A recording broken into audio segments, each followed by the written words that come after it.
question we want to pursue further with the research. We don't have any settled views on it yet. But our guiding principle in this, and it's something that's been said to us by members of the not-for-profit sector in our consultative activities on our project and so on.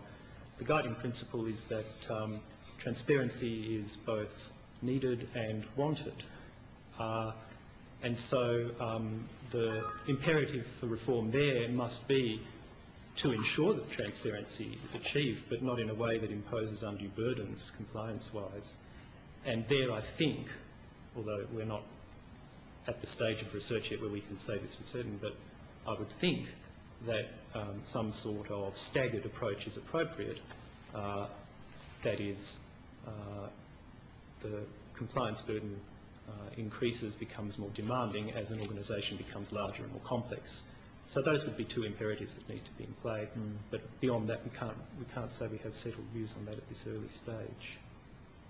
Do you have any idea of what the cost of the public purse is of charitable organisations? No, we don't. So is that something that you're looking at in the context of your research project?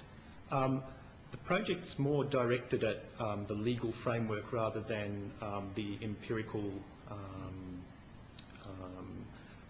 rather than the factual basis on which those reforms need to be considered. We took the view when we developed the project that so much work has been done, and particularly by the Productivity Commission, in setting out that factual framework, that it would just be unnecessary for us to repeat that. Sorry, Senator Cameron. The public benefit test, as I understand the evidence we've received from the UK Charities Commission, is that it's based on the 400 years of law that has taken place in the UK. Do you have any other, a different view on that in the No. UK? Our understanding is that the UK position is exactly that the Charities Act, if you like, imports the common law test into statute and removes the presumption of public benefit to the extent that it previously applied, but does no more than that. What I would add, though, is that given the regulatory framework that was also established in the UK in the form of the Charity Commission, the interesting feature of the UK model is not so much the content of the test, it's rather the application of the test. And in this regard, we really think it's very significant that the Charity Commission issues guidance on its understanding of the meaning of the test. Now, that doesn't, of course, conclude the legal question, what's in that test, but as a practical matter, it does ensure that those who are subject to the test can get greater comfort about what they're supposed to do to satisfy it. That can only be a good thing. Taking that line of thought further, and we haven't really thought this through in any degree of detail, but it would stand to reason that once the regulator issues guidance and indicates its willingness to consult after the test has been implemented and imposed on an ongoing basis, that surely must have an indirect impact eventually on the content of the test. Now, that's something that would have to be subjected to detailed analysis, but it would stand to reason that that kind of indirect result would issue from the test being interpreted and guidance being given on it by the Commission. Have you looked at it in the context of the arguments that's been put to us, I must say by a minority of the religious organisations, that introducing a public benefit test has got implications for freedom of religion? I would state it slightly differently. I think the concern is not so much one of freedom of religion as such, that might be to make the point too large, if you like.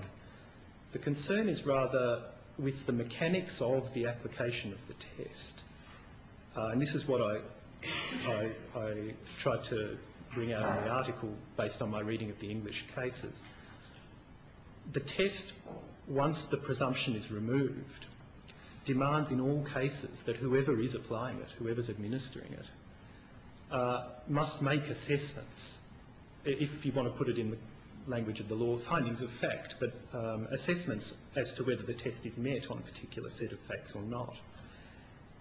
And once the facts that are under evaluation include claims about religious belief or doctrine, even more diffuse claims like that people performing acts of worship, whether in public or private,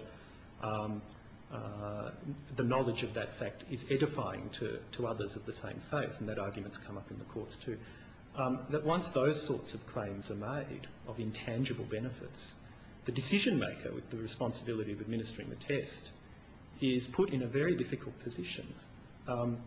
Yes, you can make your evaluation, no problem, but on what grounds will you make it, and what implications does that have for our understanding of the way that the state, the authorities of the state, be they the courts, the tax office or whatever, must deal with religious diversity and differences of religious opinion.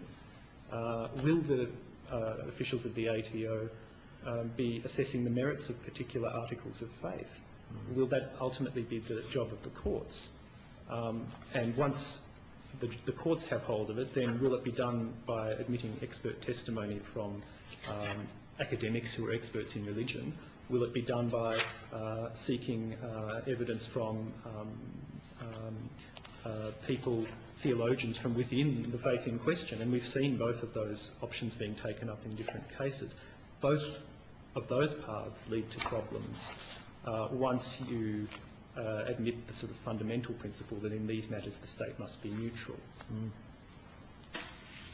The law, as I understand it here, is that there's the presumption, if you're a religious body, is there. So you qualify for a certain tax status if you're a religious body. But there's another test as well that goes to whether you're actually operating as a charity. My understanding of the common law test would be that if we apply it, say, to religion, if you like, there are three stages to it. The first one is the threshold question, are the purposes that are under scrutiny religious in character? And as we know, the High Court has indicated its views as to what constitutes a religion in the Scientology case in the mid-80s. So that's one threshold that needs to be met. Now, interestingly, in Australian law, that threshold test is a very flexible one, and if you like, that first gate that you must pass through is quite a wide gate. Again, I think an interesting comparison could be made with the UK, where before the enactment of the Charities Act in 2006, threshold test, are you a religion, was actually more rigorously applied, and there had to be a belief in a God and worship of that God. Now, that's been relaxed in the UK, and it remains relaxed here. The second phase is whether the purposes under scrutiny are advancing the religion in question.